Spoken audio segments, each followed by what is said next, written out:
खुशामदीद नाजरीन, मैं हूं शब्बीर ख़ान और आप मुझे देख रहे हैं न्यूज़ 360 पर। दुआ ज़हरा केस के हवाले से हम रोज़ाना इसी वक्त आपके सामने पेश होते हैं और आपको अपडेट करते हैं। गो के आज अपडेट तो इस नौइयत की कोई नहीं, लेकिन इस केस के हवाले से जो वीडियोज़ आती हैं सोशल मीडिया और डिजिटल प्लेटफॉर्म्स के ऊपर, उसमें इंतहाई बेहूदगी के साथ जो नुमाया वीडियो होती है वो ज़ुनैरा माहम साहिबा की होती है। और अब तो उन्होंने एक पूरा गैंग तश्कील दिया है जो उनके डिजिटल प्लेटफॉर्म पर रोज़ाना 1 से 1.5 घंटे आ कर के वो ऑल फॉल और मुग़लज़ात बकता है, जिसका ना कोई सर होता है और ना पैर होता है। लेकिन क्या करें कि वो एक फॉलोइंग रखती हैं, लोग उनको सुनते हैं, वो कि उनके सुनने वाले उनको लानत मलामत ही कर रहे होते हैं, लेकिन सुनते सब हैं उनको।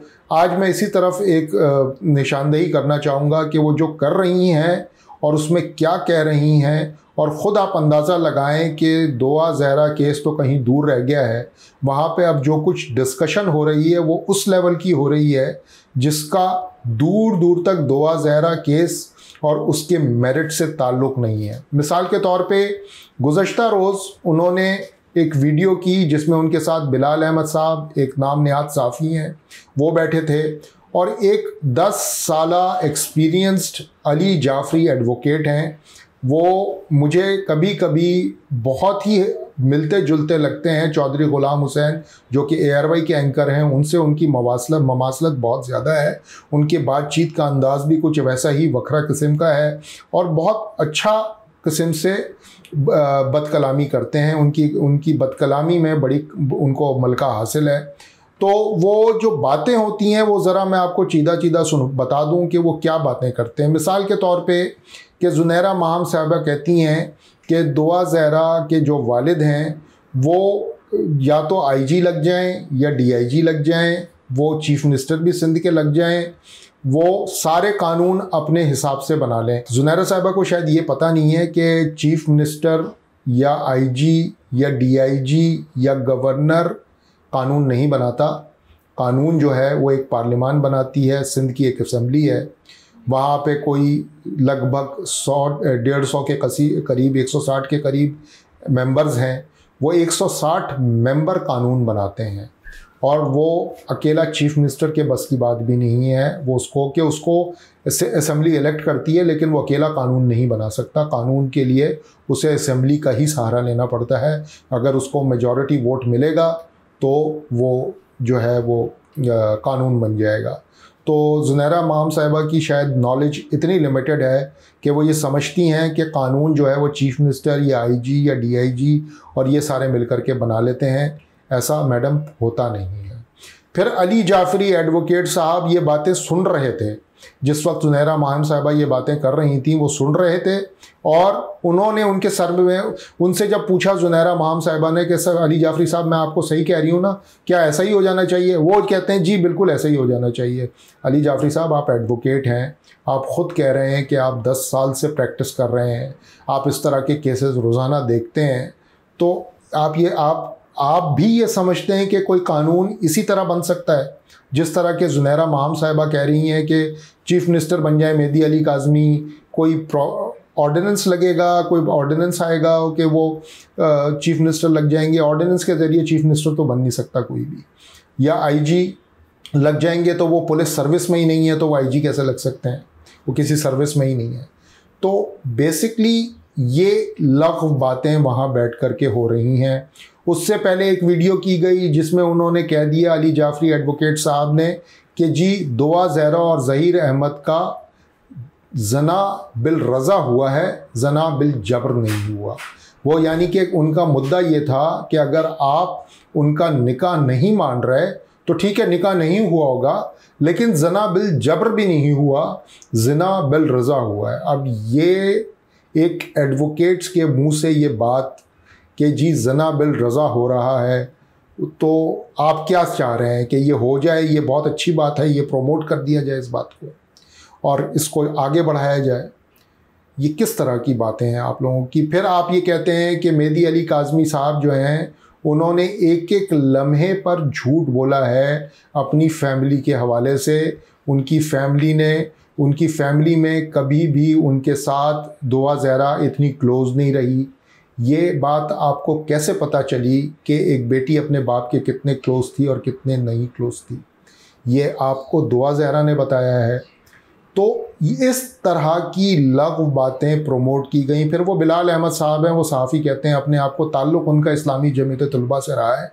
वो स्टूडेंट विंग के मेंबर रहे हैं, एक मजहबी जमात के, जो कि जमात इस्लामी की स्टूडेंट विंग है, उसके रहनुमा रहे हैं। उन्होंने कह दिया कि जी जितने यूट्यूबर्स हैं इनको ना जुडिशल मजिस्ट्रेट का फ़र्क पता है, ना सेशन जज का फ़र्क पता है, ना हाई कोर्ट के जज का फ़र्क पता है, और ना सुप्रीम कोर्ट के जज का फ़र्क पता है। बिलाल अहमद साहब, आपको बिल्कुल अच्छी तरह ये सारे फ़र्क पता होंगे, लेकिन आपको सहाफ़त का नहीं पता है। दुख ये है कि आपको जजेस के तफरीक ज़रूर पता होगी कि किस कोर्ट का जज क्या पोजीशन होल्ड करता है, लेकिन सहाफ़त के अक़दार क्या हैं इससे नाबरद हैं। ये अगर आपको पता होता तो आप अपने ब्रदर जर्नलिस्ट के बारे में इस तरह की बातें ना करते। आप उनसे इख्तलाफ कर सकते हैं, लेकिन आप उनकी नॉलेज और इंटीग्रिटी को चैलेंज नहीं कर सकते, जैसे कि मैं आपकी नॉलेज और इंटीग्रिटी को चैलेंज नहीं कर सकता। लेकिन क्योंकि आपने मजबूर किया है, इसलिए मुझे कहना पड़ रहा है कि आपकी जजेस के बारे में नॉलेज बहुत अच्छी होगी, लेकिन सहाफ़त के बारे में आपकी नॉलेज सिफर है, क्योंकि आप उस खातून के साथ बैठे हैं जिसने एक मर्तबा भी इस केस की मेरिट पे बात नहीं की है। उसने अब तक ये डिस्कस ही नहीं किया है कि ये जो मेडिकल रिपोर्ट आई है, जिसमें दुआ ज़हरा 15 साल की आ गई है, वो उस क्यों आई। अगर वो गलत भी आई है, उसकी नज़र में गलत आई है, उन खातून की नज़र में, तो उसके कोई वैलिड पॉइंट्स दे दें जिसके तहत हम समझ लें कि वो गलत रिपोर्ट आई है। फिर अभी ज़हीर अहमद के बारे में सारी दुनिया ने पता लगा लिया कि वो हफीज़ सेंटर में जॉब नहीं करता। 400 दुकानदार कह रहे हैं कि हमें नहीं पता ज़हीर अहमद कौन है। तो आप कभी एक रीज़न, एक लॉजिक, एक कोई फैक्ट ले आएँ जहाँ से आप साबित कर दें, क्योंकि आज ज़हीर अहमद आपके भाइयों की तरह है, आपके तो बड़े घरेलू ताल्लुकात हैं, तो आप एक फैक्ट साबित कर दें कि जी ये है ज़हीर अहमद, ये इसका कारोबार है, ये इसकी दुकान है, या ये वो मालिक है जिसकी दुकान पे वो काम करता है। ये आप कर सकती थी। आज तक मेरिट, आपने एक फैक्चुअल बात नहीं की, मेरिट पे बात नहीं करती आप। आपने आज तक, जब आप दुआ ज़हरा और ज़हीर अहमद को ढूंढ सकती हैं, तो आप वो टैक्सी वाला भी तो ढूंढ लें। वो टैक्सी वाला जिसने कराची से लाहौर पहुँचाया है दुआ ज़हरा को, वो आपने कभी जिक्र नहीं किया। इसी तरह आपने आज तक ये नहीं बताया कि दुआ ज़हरा के वालिद और वालदा और भाई, उनका इंटरव्यू भी करें ताकि दुनिया को पता चले कि ज़हीर अहमद की फ़ैमिली ये है। ज़हीर अहमद इस अच्छे से ख़ानदान से ताल्लुक़ रखता है और ये इसकी फ़ैमिली है, ये बेचारे बड़े शरीफ लोग हैं। ये तो आपने नहीं किया। दुआ ज़हरा के वालिद और वालदा तो मुस्तकिल मीडिया में आते हैं, बात करते हैं, कोर्ट में नज़र आते हैं, लोगों से मिलते हैं। ये ज़हीर अहमद की फ़ैमिली के साथ आप करवा सकती थी, आपके इतने असर रसूख हैं, लेकिन कोई फैक्चुअल बात आपके पास मौजूद नहीं है। आज डेटा रिकॉर्ड आ गया है ज़हीर अहमद का। मैं उम्मीद करता हूं कि आप ज़हीर अहमद से ये ज़रूर पूछेंगी कि ये जो नंबर आपका आया है, ये उस वक्त आपके साथ ही था क्योंकि ये कराची में ट्रेस हो गया है, या आपने किसी को दिया हुआ था अपना ये नंबर जो कराची गया हुआ था। ये आप पूछ सकती हैं, क्योंकि आपकी दस्तरस में है, आपकी रसाई है ज़हीर अहमद तक। बजाय इसके कि इन फैक्चुअल बातों पे आप तवज्जो दें, आप इन लग़्व बातों में लगी हुई हैं कि जी दुआ ज़हरा और फलाना Mehdi Ali Kazmi, IG, chief minister, उसका जनाबिल रज़ा, जनाबिल जबर, ये क्या आपने तमाशा लगाया हुआ है। आप कम से कम वो कमेंट्स देखा करें, अपने कमेंट सेक्शन में जाया करें। ज़रूर देखती होंगी आप, लेकिन आपको शर्म क्यों नहीं आती, मुझे ये समझ नहीं आती। आपको लोग इतना बुरा भला कहते हैं, आप एक खातून हैं, थोड़ा ख्याल करें और उन साहब को समझाएं जो अपने आप को एडवोकेट कहते हैं कि कुछ तो खौफ करें। किन किन चीज़ों में पड़ गए हैं, उनकी नज़र में क्या जनाबिल रज़ा बहुत अच्छी चीज़ है? अगर अच्छी चीज़ है तो वो बता दें, डिक्लेयर कर दें, सब मान लेंगे उसको। तो उम्मीद ये की जानी चाहिए कि ज़ुनैरा साहिबा कुछ अक्ल और होश के नाखून लेंगी और कुछ ऐसा ज़रूर करेंगी जिससे जो सवालात मैंने रखे हैं उनके सामने, उसका हमें जवाब मिल जाए।